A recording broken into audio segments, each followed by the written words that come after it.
morning. Today is Friday, Tezayin Shvat, Tovshin Ayin Daled. We're in Teres Menachem, Sefer Mamar, Tovshin Yud Aleph, Tovshin Yud Beis. In the Mamar of the Sihiye Meshakeiloh, Shabbos Pashas Mishpatim, Tovshin Yud Beis. We are on page Reish Yud Zayin, and we are up to a little further into the Ois Gimel, but we'll start from 6 lines from the beginning of the Ois at the full stop. The line starts Oimer Va'inyanhu. The Rebbe is discussing here the idea of Avodas Hashem, serving Hashem, and if it is meaningful or meaningless from the perspective of Hashem. Is it only to refine us, or is it also, does it have some meaning and does it make some impact on Hashem?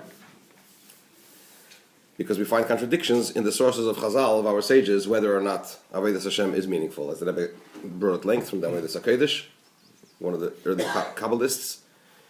And in chapter 2, Eis Beis, the Rebbe explains that it depends on which level of godliness we talk about. The levels of godliness that are related to the chain order of creation, Haroshim Ha'elyonim, to use the language of the Avodas HaKodesh, the supernal heads. So far as those levels of godliness are concerned, Avodas Hashem is not only meaningful from the created being's point of view, but also from Hashem's point of view. In the Kelim and in the Eres, as the Rebbe explained, and even in the root, right? Even in Arich, the external level of Keser. So as far as Spheres are concerned, the divine attributes are concerned, and the source of the divine attributes, Avodas Hashem is meaningful even from the perspective of Hashem. Whereas if we talk about those levels that are beyond Hishtalshel is completed, beyond the chain order of creation, Keser, Pnimis HaKeser, Atik, Vayatek from the expression of removed, who is the Sheresh HaSharoshim, the root of the roots. And that itself is also only a borrowed term because it's even removed from the roots, from the Chetzanis HaKeser. Over there, Avodas Hashem is not meaningful from the point of view of Hashem. That is how the Rebbe explained Postulated it. the Avodas HaKodesh. Yes, that's the position. Well, that's what Avodas HaKodesh says. Okay.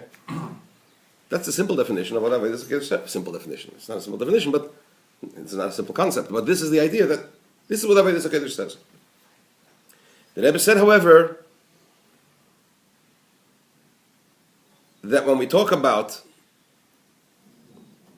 in the pasuk Va'avadatem es Hashem Elokeichem, which is the verse that precedes this verse, Sihiye Meshakeiloh, which is the opening verse of this Mamar, he says from there it seems to imply that Avodas Hashem, serving Hashem, is also meaningful from the perspective of Hashem, even in the levels of godliness that are beyond the chain order of creation. Why? And the Rebbe prefaced it by saying that there seems to be a contradiction in the verse from the beginning of the verse to the end of the verse. Because the beginning of the verse says, Va'avadatem es Hashem Elokeichem uveirach, you will serve Hashem your God and He will bless. That's in the third person. Somebody is speaking about you and Hashem. So there's a third entity here. And then it says, it continues the blessings that will come as a result of it. He starts saying, and I will remove illness from among you. Suddenly it's in the first person. Right? That's the contradiction. So we'll start from Va'inyanhu. Line beginning Omer, 6 lines in the beginning of Ois Gimel, chapter 3 on page Reish Yud Zayin. Va'inyanhu, the explanation is Al Pi Mashakasav Ramban, according to that which the Ramban Nachmanides writes,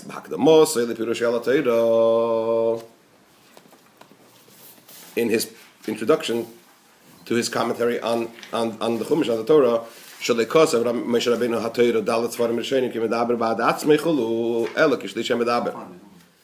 Moshe Rabbeinu, Moses did not write the Torah, the first 4 books, unlike the 5th book, Deuteronomy, which was actually said by Moshe Rabbeinu on the day of his passing on Zion Adar, where he speaks in the first person, right? In the first 4 books, he didn't write it as if he's speaking for himself, but rather in the third person. Hainu, meaning ki'ilu eina medaber Shem Havaya v'le Moshe, as if the speaker is neither Shem Havaya, Yudki Vavke, or Moshe. Ela kishlish medaber, but rather Moshe Rabbeinu wrote it down in the third person. Ukimay, for example. Are you all right, Harris? Yeah, don't worry, I'll find it. It's all right. Here, you want this one? No. For example, for example, when it says in the Torah, and Havaya spoke to Moshe saying, and Hashem spoke to Moshe saying, She'ein ze diburi shel Moshe. This is not Moshe Rabbeinu speaking. These are not the words of Moshe. She'ozo yitzarich leimar vaydaber Havaya elai. Because then it should have said, and Hashem and Havaya spoke to me. V'chein ein ze diburi shel Havaya. It's also not Havaya speaking, Hashem speaking. She'ozo yitzarich leimar. Because then the verse should have said, va'adaber el Moshe. And I spoke to Moshe. Ella, so what is it? Hukishlishi, loy Havaya v'lo Moshe. It's like a third entity, neither Havaya, neither Hashem or Moshe, Hamedaber, who is speaking, Umesaper, and is relating and is telling, Oidis the Buri shel Havaya al Moshe, concerning the words, the speaking of Havaya to Moshe. Right? This is from the Ramban's opening in his commentary to the introduction, to his introduction to his commentary on the Torah. What does it mean? So it is explained why indeed is it written in this way, in the third person. The Shlishi HaMedaber. This explains that the third one, who is speaking, who Lamaila Mishneim, is beyond both Moshe and Yud Kei Vavke. Yud Kei Vavke is a dimension, is an expression of Hashem expressing himself in a certain mode. When we say, and Havaya spoke to Moshe, it is Hashem, as he is beyond Moshe, and also beyond expressing himself in Yud Kei Vavke, that is speaking. That is saying, relating what's going on, narrating. Which means what? Moshe. This is a level of godliness which is beyond the level of Moshe. And also beyond this expression of Hashem in the mode of Shem Havaya, in the name of Yud Kei Vavke. Names of Hashem are denote Hashem expressing himself in a certain way. When you call Hashem by the name Yud Kei Vavke, what is it? Ki Shem Havaya, the name Yud Kei Vavke. Although when we say Yud Kei Vavke, one of the definitions of Yud Kei Vavke is, right? Past, present, and future all in one. So it means he's beyond time. Nevertheless, the mere fact that you say Hoya, Hoive, V'yi, Echad, past, present, and future all combined together, it means that past, present, and future have some kind of an association with it.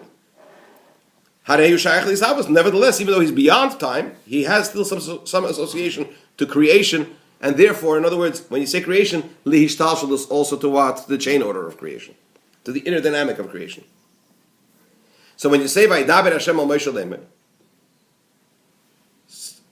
a third entity, as it were, is communicating, is narrating. So you're talking about a level which is beyond Moshe and beyond Yud Kei Vavke. What are we talking about? This level of godliness, which is beyond both of them, beyond Moshe and beyond Havaya, beyond Yud Kei Vavke. What is it? Hu atzmus umahus ein sof baruch hu. This is the quintessential essence of Hashem. Shehu hamedaber. He is speaking. Umesaper, and is telling, and the Rebbe says it in Yiddish very beautifully. Erzählt. He's relating. He's telling us was is vorgekommen in Seder Shtalshlus, what happened, what was going on in the chain order of creation. So what is he saying? He's telling us he's relating to us concerning the speech, the words that were being told by Hashem as he vests himself in Shem Havaya to Moshe. Why is he called the third? Third seems to denote, the first seems to be the most important, the second seems to be second important, and the third would seem to mean that he's the third important. Here we're saying that the third is what? Beyond the first and the second. Beyond Havaya and beyond Moshe. Why is he called the third? He's called specifically the third, al derech mashakosov, similar, along the lines to what it says in the verse, in Hosea, Yichayenu miyamayim, he will revive us from the 2 days. V'yom hashlishi, on the third day, v'gomer, Yikimenu, he will establish us. He will cause us to stand upright. The simple meaning of this pasuk is that it refers to the first. Yamayim is the period of the first 2 temples, the first 2 Bati Mikdash. That Hashem will revive us from the terrible experience of the destruction of the first 2 temples. And by Yom HaShlishi, during the period of the 3rd temple, the third Beis HaMikdash, Yikimenu v'nichil lefanov, he will establish us and we will live for him. Right? That's the simple meaning of the pasuk. What's Miyamayim? Miyamayim from the 2 days. Yomayim is 2 days. Miyamayim from the 2 days. Chassidus explains that Yomayim, Kiyadua, Chassidus explains, Sheyichayenim Yomayim, Koi Yomayim refers to what? The 2 days is a reference to Klolos Ayishtalshalos, the general idea of the chain order of creation. Shenechlek L'shtayim, because the chain order of creation is divided into 2 categories generally. How? Bechinas Mimale Kalalmin, or Bechinas Seviv Kalalmin. The aspect of the chain order of creation, which is Mimale Kalalmin, that fills all worlds, which means to say, the immanent, with an A, after the M, after the 2 M's, I think it is. Godly energy, which immanent, it fills the worlds, it fuses with the worlds as one, and relates to the world in each level, according to its category, so it's a divine energy, which is tailored to each aspect of creation and Seder Shtalshalos. And then you have Bechinas Seviv Kol Almin, the godly divine energy, which is transcendent, which transcends all worlds. So it's there, but in a transcendent way. It does not clothe itself in a pnimius internally, it doesn't vest itself internally into the world. So generally, you say Yomayim, it's Memala Kol Almin and Seviv Kol Almin. These 2 aspects of Seder Shtalshalos. Or another way of looking at it is Bechinas Oireis or Bechinas Kelim. Right? The divine spheres are made up of divine energies and divine receptors, divine regulators. Or even higher, Bechinas Oir Kamei Atzmai, V'Hagilu Kamei Shula Zelasai. The revelation of the divine energy as it is for himself, and the revelation of the divine energy as it is for the other. It says in Chassidus that in the Oir Ein Sof, which Hashem emanated from himself before the Tzimtzum, even before the first contraction, there's different levels even in that Oir, even in that divine energy before the Tzimtzum. And 2 of them are, I think, generally, there's Etzem Oir, there's the Spashtos Oir, there's the essence of the light, and then there's the expansion of the light. But in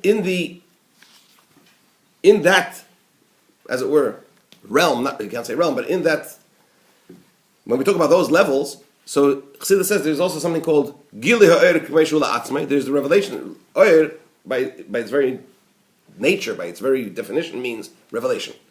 But there is a revelation as it is for himself, and then there is a revelation as it is for the other. For example, when a Rav teaches a Talmud, a teacher teaches a student, right? So there is the teacher as he is on his own, so he could sit and study and learn. So his thought process, which is the revelation of the intellectual idea, is at one level. But once the teacher is in the mode of teaching the students, he needs to take that idea and reveal it to himself in a mode, before he communicates it, in a mode that will be presentable and accessible and handleable, as it were, by the student. So there is, you could see in that itself, that there is the revelation, the thought process, as it is for himself, when there is no other, right? Even though, by its very nature, when you say thought process, it is already, or the intellectual idea, it's already a revelation from the soul, from the Koyach HaMaskil, right? From the power of intellect. And then there is that revelation of that concept as it is within himself still, but in a mode of ultimately being revealed and communicated to the other. So in that sense also, in Oir itself, you also have these 2 Yomayim, you have the 2 aspects, the Gili Ha'oir Kamei Shula Atzmai, the revelation as it is for himself, and then the Gili Ha'oir Kamei Shayach Lazulas, the revelation of that divine energy as it relates to the other. So that's another way of interpreting the Yomayim aspect, the 2-day aspect. So bottom line, when you say Chayenim Yomayim, the 2, Chassidus explains, you're referring to levels of godliness as they relate to what? To Ishtalshalos. Mala Seviv, Eira Keli, Gila Eira Shach La'atzmi, Gila Shach La'azulas. This dual aspect of Seder Ishtalshalos, the chain order of creation. When we say the 3rd day, the second part of the pasuk, Koi, this is a reference al Atzmus Umohus Ein Sof Baruch Hu. This is a reference to the quintessential essence, quintessential infinity of Hashem. So that's why it is the 3rd. It's like we say in davening, "V'chein shnei ksuvim hamakchishim zeh zeh, ad sheyavi hakosav hashlishi v'yachriya b'neihem." Just before Haidu, so to 2 verses that contradict each other, and the 3rd verse comes and he brings them together. The idea basically is that to have one entity, you still don't know if that one, you don't have the acid test, whether that oneness stands the acid test, that if there's a second one, he's still one, he's still the first, he's still the best. If you're the only, if you are the only fish in the pond, you don't know if you can swim with the sharks. If you can, right? It's only when that one is tested by a second one that you will know whether the one is really one. Right? Now, when you have 1 and 2 and they contradict each other, for example, it says Oisa Shalom b'Meroimav. Hashem makes peace on high. Right? So it says in Chazal, Michal Sar Shel Mayim, the angel Michal is the host of water. The Gavriel Sar Shel Eish, the angel Gavriel is the host of fire. Be'ena Mechalim says that they don't consume each other. They don't. Fire doesn't consume the water, and the water doesn't extinguish the fire. Why? Oisa Shalom b'Meroimav. Hashem makes peace on high. So Chassidus explains, because even though this one is fire and this one is water, but when Hashem is present, when something which is beyond the two of them is present, their specific characteristics are in the background, and what's in the foreground? The fact that they are both messengers of Hashem. In that sense, they are similar. So that becomes the powerful, the dominant aspect, right? And why is that? Because they feel the presence of the third. In this context, what? That which is the one, that which is beyond both of them. So similarly here, when we say B'yom HaShlishi, on the third day, what is it a reference to? It's a level of godliness which is beyond the Yemayim, beyond the Shtalshalos, beyond the two. And this is also the reason why first it says, and you shall serve Hashem, and He will bless you. So it's in the third person. The third one who is speaking is saying that when you will serve Hashem your God, then He will bless your bread and your water. I'm sorry. Hainu Shahavaya means that Yud Kei Vav Kei She'ol of Nemar concerning whom it says, and you will serve Hashem your God. Will bless your bread and your water. Right? So that is that the third person, as it were, means Atzmas Muhus is saying that at this level, Havaya will bless you. So you're talking about the lower level of godliness. Hashem has invested Himself as Eider Shtalshalos in the chain order of creation. After this, Moshe he adds, Vasiroisi machla mikirbecha. Vasiroisi loshonecha. I will remove illness from among you. I, in the singular, in the first person. Sheshlishi hamedaber emer, the third person who was speaking before, meaning Hashem Himself, the quintessence of Hashem Himself. He now says, Shehu ba'atzma yoser machla mikirbecha. Atzmus Muhus, Hashem Himself, the quintessence of Hashem's infinity, Hashem Himself will remove illness from among you. What does that mean?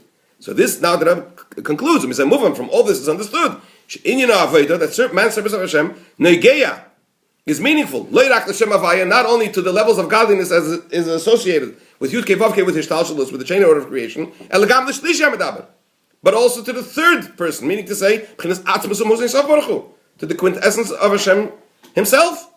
That man's service of Hashem affects not only that your bread and water should be blessed through Hashem as He expresses Himself in Shem Havaya, in the name Yud Kei Vav Kei, but also the removal of illness, etc. How? Through the very essence of Hashem. So we see that Avodah, man's service of Hashem, has some meaning also so far as the very essence of Hashem is concerned. Higher than the Avodah Sakodesh explains, as the Rebbe explained in the previous chapter. And if that's the case, we need to understand concerning the levels of godliness which are beyond the chain order of creation. The verse states, if you are righteous, what are you contributing to Him? So how could it be that on the one hand you're not contributing anything to Him, to the very essence of Hashem, through our service, and at the same time, our Avodas Hashem, our service of Hashem, is meaningful even from the perspective of the very essence of Hashem? The answer to this unbelievable, powerful question, which will probably disturb you till you hear the answer, you'll have to wait until Sunday morning. Have a wonderful Shabbos.